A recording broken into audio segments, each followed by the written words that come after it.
Mumbai witnessed a thrilling spectacle on Sunday with more than 20,000 fans lining up the Bandra Bandstand to satisfy their need for speed.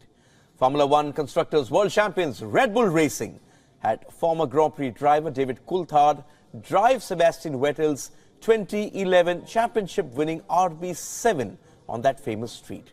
These are the highlights.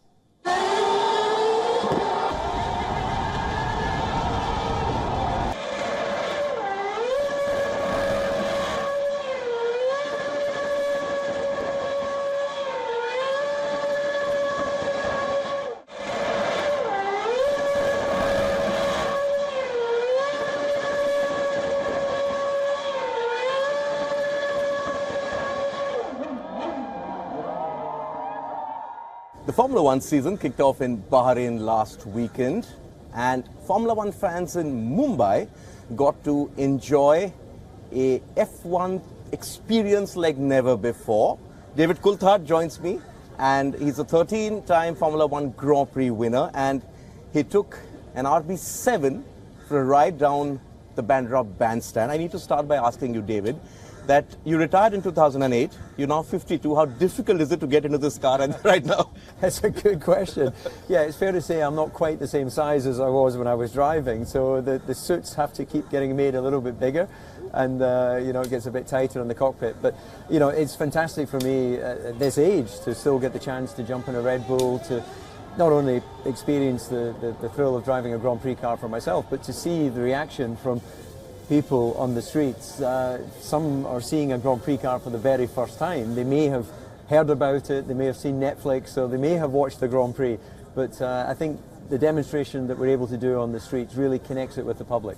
Okay, this was much more sort of crowded in terms of space was also limited, but you came here many years ago and you drove down that Sea-Link. Must have been a different experience because no Mumbai traffic to stop you, and what was your sort of impressions from that run back then? Well, the Sea-Link was very new at that time, so I thought, well, the roads in India are very impressive, but of course I've had an opportunity to drive around a bit more, and I realised not all roads are at that standard, but the enthusiasm from the people was something that really stood out at that time, and I can only see that that's increased. Ahead of us driving the car earlier, we had an opportunity yesterday to go to a university, which, to see all these brilliant, young, bright minds, the boys and girls, the men and women that are driving the economy here in India, and to see their enthusiasm for the sport growing, then I feel proud to have been part of that journey. Yes, and when you talk about that journey, now F1 is going to a lot of countries. Is India a viable market in your opinion? Because we've had an Indian Grand Prix, it was held for 3 years. In fact, this car raced probably at some part during that Grand Prix weekend. But we haven't had a Grand Prix, it's going to be 10 years now. Yeah, there's no question that India is a population and a country and a creative brain that is feeding the world so much, and the technologies that are coming from here and the creative ideas that are coming from here. This country needs to have a sport like Formula One, because Formula One is a technology sport. And that technology, of course, doesn't design itself. It comes from creative minds. So it didn't work out the first time. It may take a few years until we can find a solution, but I'm absolutely sure there's enough appetite and enough fan base for Formula One in India to see the sport come back here in the future. And a lot of technology, we see Indian companies partnering with F1 teams as well. But just two Indian drivers who have sort of raced in Formula One, Narain Karthikeyan and Karun Chandhok. When you go and meet these people, what is the pathway that Indian motorsport should create? Because there is obviously a prohibitive cost, yes. But the kid who's seen you drive on this Bandra Bandstand, he's inspired. He says, I want to be like David Coulthard. I want to drive this machine. How do we get him from these roads down to, say, driving, maybe not Formula One initially, but the feeder circuits? Well, it all starts with karting, and karting is where you learn your craft and you discover whether you like speed, because obviously motor racing is about reacting to the scenery passing very quickly. A Grand Prix car, you're doing over 200 miles an hour.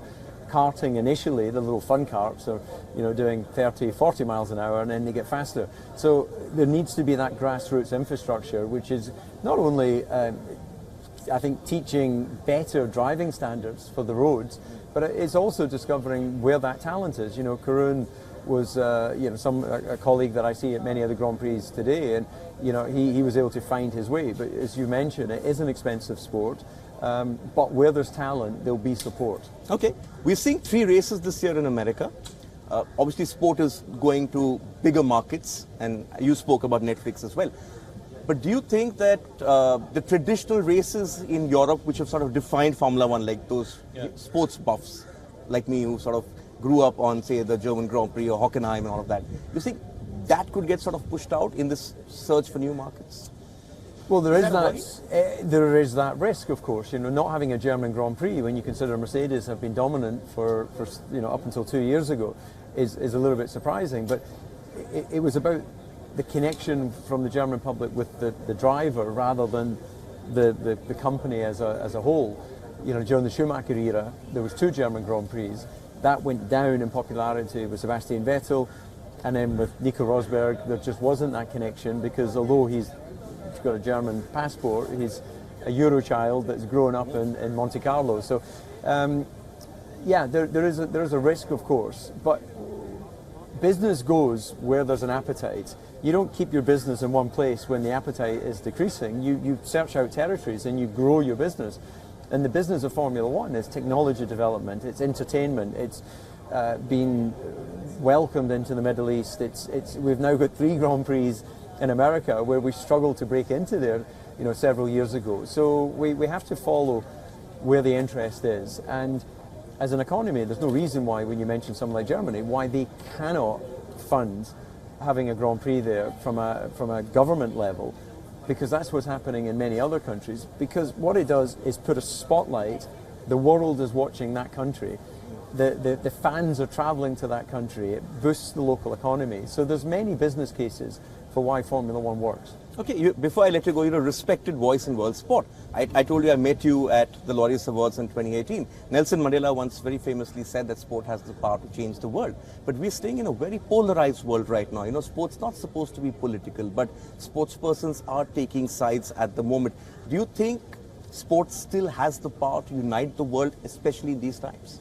100%. Sport, as you mentioned and you quote Nelson Mandela, it talks to the younger generation in a way that politicians can never do it. I think it's even more difficult for teachers today to influence children's thinking because of social media and the reach of that. So sport brings people together. It doesn't matter whether you're a youngster or you're a great grandparent. And for a moment you are on one side, on one team. And you're never going to take away the political needs or desires of certain people, and sometimes that's used for positive change, sometimes clearly it's used in a negative way. But behind all of that, sport will always be there as a sort of calming voice of entertainment. And I think every young person should be given the opportunity and the access to either play in sport or, of course, support a team, follow, be proud of their nation when it goes onto the world stage competing. Okay, on that note, David, thank you for your expert comments and your inputs.